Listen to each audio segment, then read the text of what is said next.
Savvy Business Radio, drawing out the best from our guests with our host, Christina Nichman.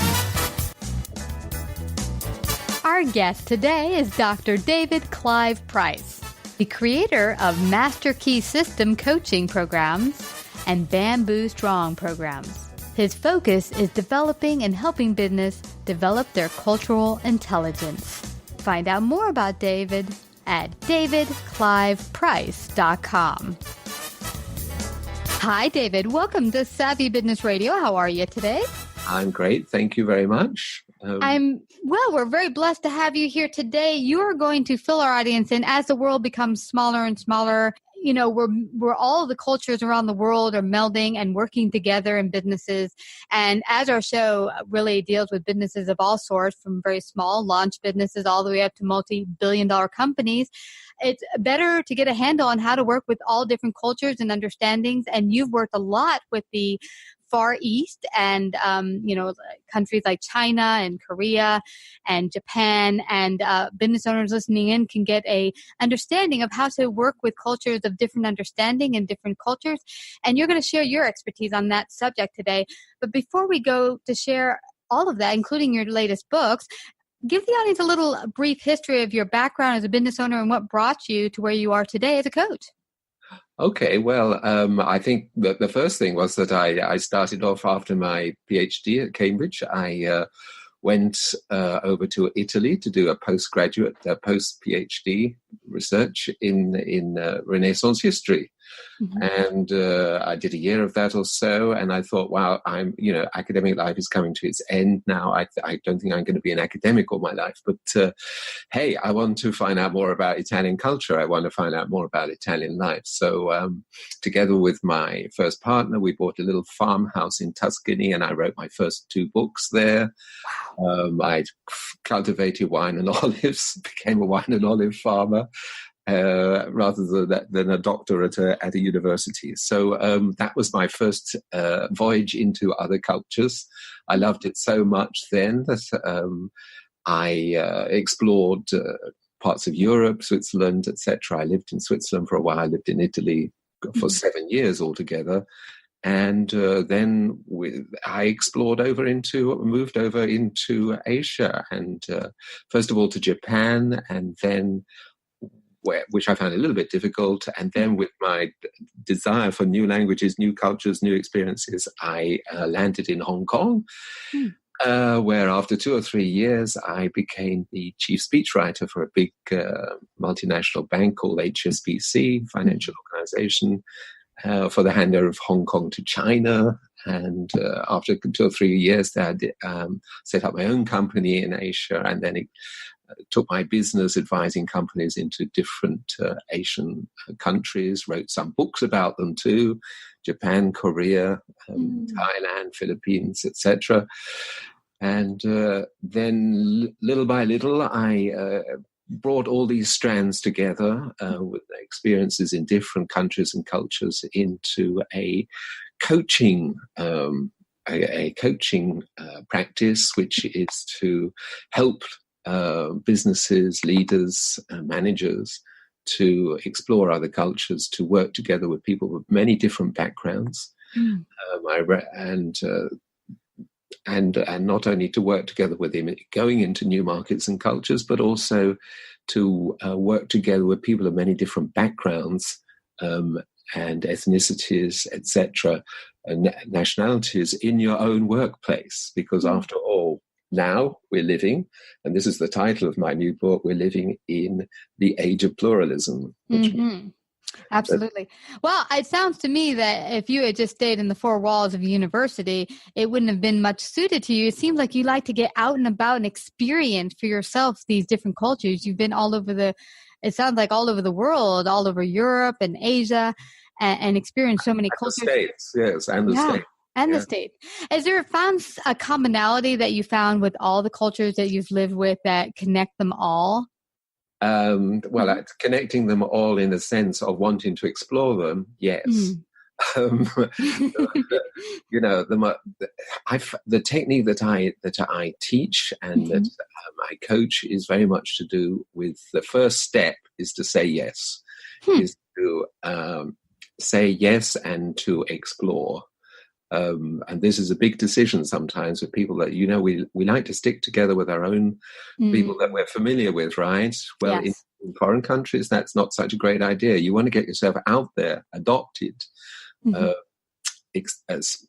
taking part, tasting, living life with some other families, as I've done, all over the world myself. I have a Hong Kong Chinese partner and lived in Chinese background, in Chinese family life. And I found that absolutely fascinating. But you've got to get out there. You've got to be ready to explore, to listen, to learn. And all this is all to do with what I call Bamboo Strong, which was the book I wrote 2 years ago and published, which is based on what's called the cultural intelligence model, the CQ model, which is a 4-part model with some of these techniques like exploring, like strategizing, like tasting, like getting yourself adopted, being adventurous, riding on your fears, etc. It helps you to understand and to go further into new cultures and backgrounds, and even to the extent, of course, of food and many other aspects of different countries and cultures. Yeah. Well, this is fascinating, David, because I've always been one myself that when I travel, I don't want to take the beaten path of let me just take a bus tour or travel around where someone's talking for hours about these boring facts and figures that I won't remember when I get off the bus. I just want to get in the mix of it and just kind of go where the wind takes me and see what happens. And I've gotten into some interesting times by doing that, because you get lost, you don't know where you are, you got to try to figure your way about. And wherever I've traveled, I found amazing people. There you go. Willing to be helpful. I remember once I got stuck in southern Spain. I don't speak Spanish very well. And all the banks and all the stores had closed for a religious holiday. And I had no way to get cash, and all the hotels were booked. And this complete stranger family said, no, you come stay with us and you'll stay in our kids' room. There you go. Yeah, and you could be all like, well, they might kill me in the middle of the night, but hey, I'm kind of desperate here. It's either that or sleep in the middle of the street here. So no, it was a perfectly amazing time. They were totally hospitable and awesome, and I had some amazing experiences by just living on the edge. And I think that's something that you're talking about here, that really just getting in the mix of understanding other cultures, being open to their different thoughts and culture and foods and ways to understand things, broadens you as a human being. Absolutely. And I call it the muscle of the mind. The more you exercise it, the better it becomes, the more you develop it.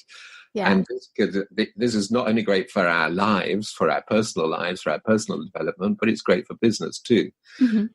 Not only going into new markets and international business, etc., but also right there in your own workplace. Learning how to manage, empathize, share with your teams so much better, and of course pool their different thoughts, their different mindsets, their different approaches to the business challenges, creates innovation. So this to do with innovation as well, which is why it's so great to learn these techniques also for smaller businesses as well as large organizations. Yeah, I totally get you. I mean, many years ago, I worked for a rather large Indian company in Manhattan. And what was really cool about it, everyone there was Indian except for me and one other person. But they had a really deep sense of family, which I had gotten away from. In America, we get so into our hustle and bustle, especially in New York City, that you forget about the people that matter the most, the people that are always there no matter what, which is your family. And they helped me remember to pay attention to my mom, my dad, my family, how important family life is, because they really push, hey, it's holidays, go home to be with your mom. They kind of really of bring that sense of how important family is. And it helped me broaden my horizons to realizing, okay, family is very important. Let's get back to family. And so I can see that not only from a technical level, the different cultures and ideas can bring more to the table for running the business. It can also bring more to the table on helping you as a individual within the business. Yeah. And I can see that, I can tell that you're a natural explorer. I mean, Yeah. Yeah. there are some of us that are, and there's some of us that are less. Some of us are rather fearsome. You know, we want to hold off. We want to stay safe. But others, and these are the most successful in business as well as in life, want to get out there and explore, which is, you know, what I talk about in my new book called The Age of Pluralism. Mm-hmm. And explain a little bit for people what your book will cover, The Age of Pluralism, Global Intelligence for Emerging Leaders. How does it break it down? What is it really talking about to help business owners? Well, because the title comes from the idea, the fact that we are now living in a much more multicultural world, whatever some of our politicians might say. We have, you know, countries with various cultures even within them, and this very much more mixed heritage world that we have is going to increase as the decades go on, and we're going to become more interconnected, but also more mixed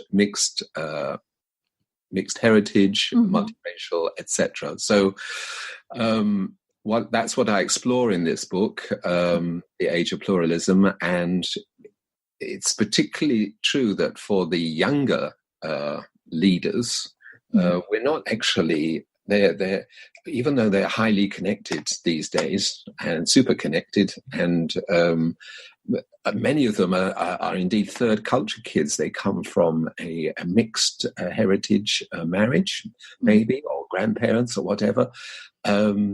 That they, in the workplace or in their companies, they're not yet feeling that they're able to take on leadership positions, certainly for more international positions as well, but also in the workplace they're not fully their interests are not fully valued as yet. So what I talk about in the book is, when I talk about emerging leaders, is that we have a great opportunity now to bring on those younger leaders and into this very exciting new multicultural, multiracial, mixed heritage world.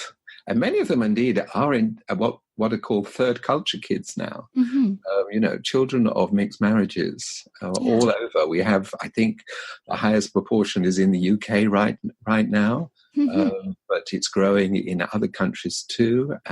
This is a phenomenon of what should we call it? Mixed, everything mixed. Yeah. Can I ask you a question? I came across a documentary last year that was fascinating.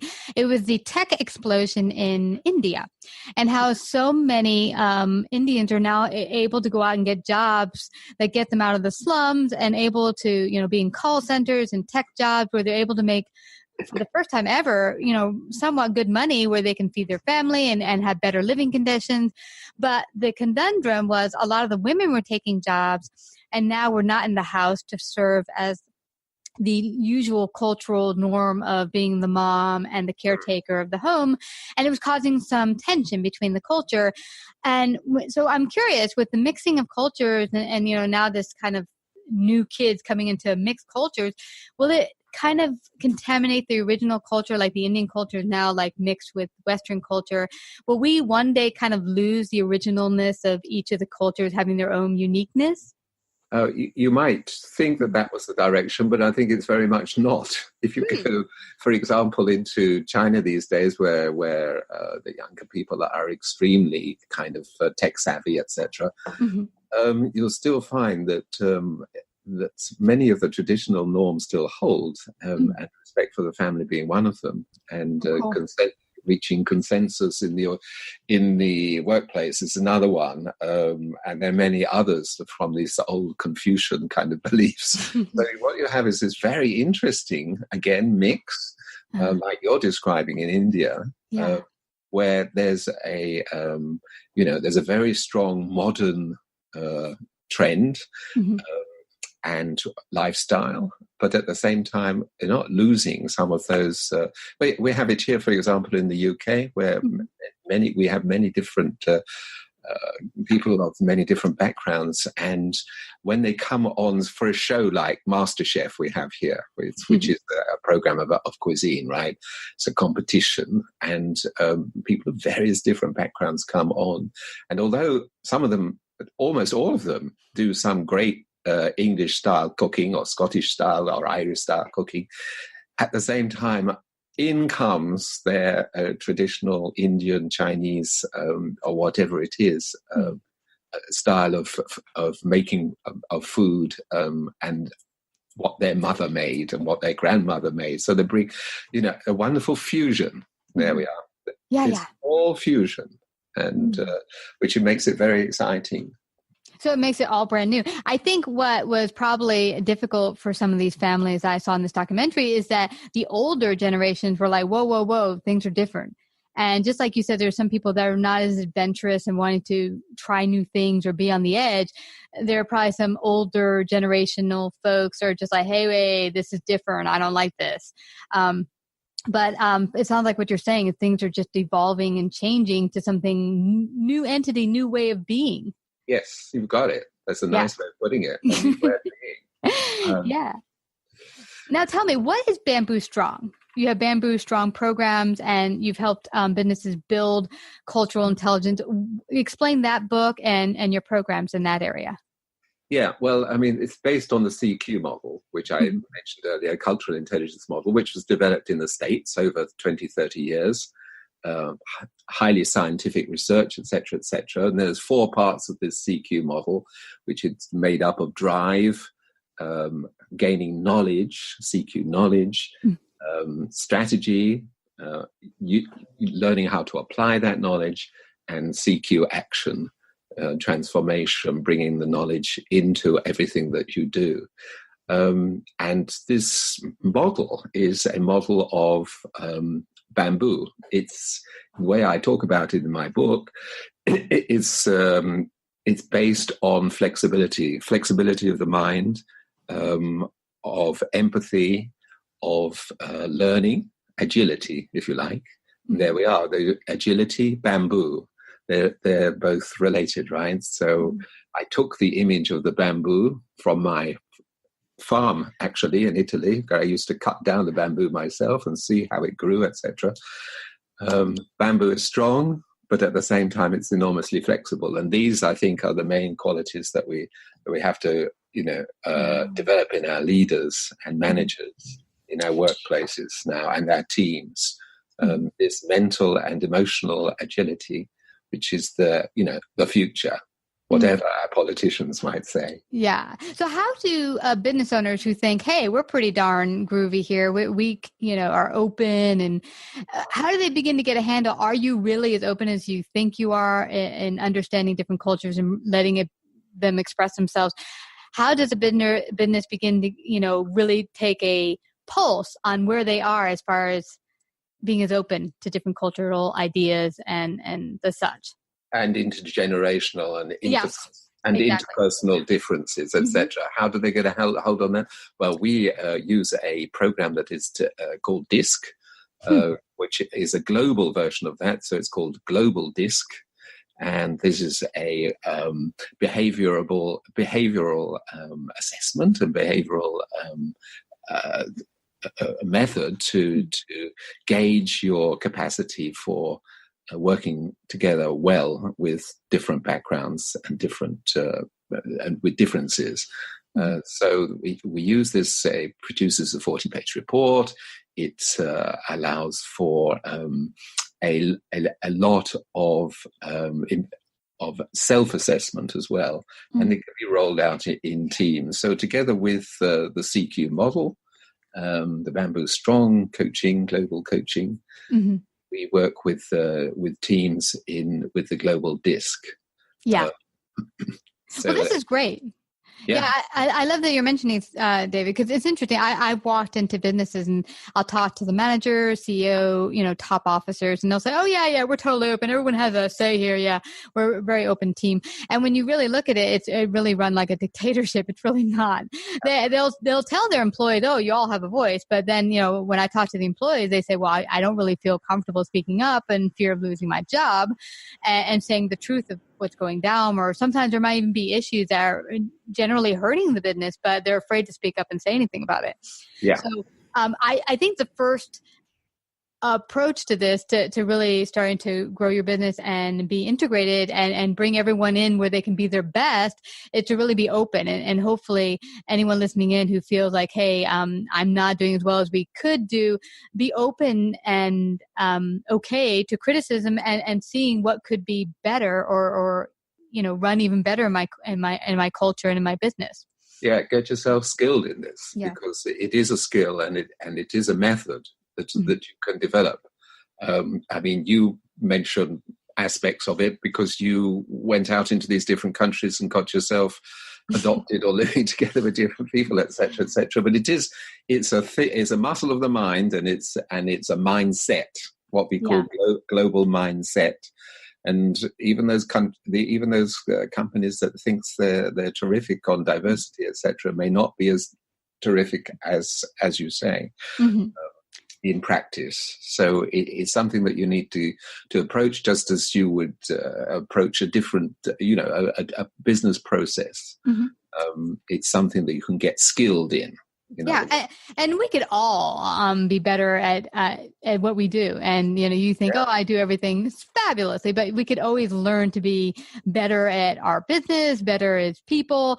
And, as we mentioned earlier on, a lot of this growing and accepting other cultures and getting in the mix is really getting outside your comfort zone. And that's one thing that humans really don't like to do because, hey, it's uncomfortable being uncomfortable and being on the edge sometimes, but it's also exhilarating. That's why there are some people who just live for that thrill of risk and doing extreme sports, because they don't want to be behind a desk and just plug away and go home in 9 hours or whatever. They want to feel that kind of thrill in their life where they're just not existing, but they're thriving. Yeah. And if you want to raise your performance, if you want to be a better leader or a better manager of your teams, etc., you need to approach this in not a scientific way, but in an exploratory way, using some of these techniques and methods that we provide through our own coaching solutions, etc. I've advised many leadership teams in different organizations. What do you suggest, David? Is it okay if someone picks up the book to start with, The Age of Pluralism or Bamboo Strong? Will that be a good starting point to getting started in understanding these concepts, or do you suggest also getting in with your team to get a handle on where they are and a pulse of where they are today and how they could use these techniques? Yeah, I think a good start would be just to get a hold of me or of my team anyway. Either through my website, davidcliveprice.com, email me directly at info@davidcliveprice.com, and we'll get you set up with a call, and we'll have a little exploratory session and see what your challenges might be, and if there's ways that we can help you. And definitely, of course, one of the first steps would be to recommend Bamboo Strong as a sort of primer to get going. But definitely, just get in contact. I think that's the best way. info@davidcliveprice.com, email.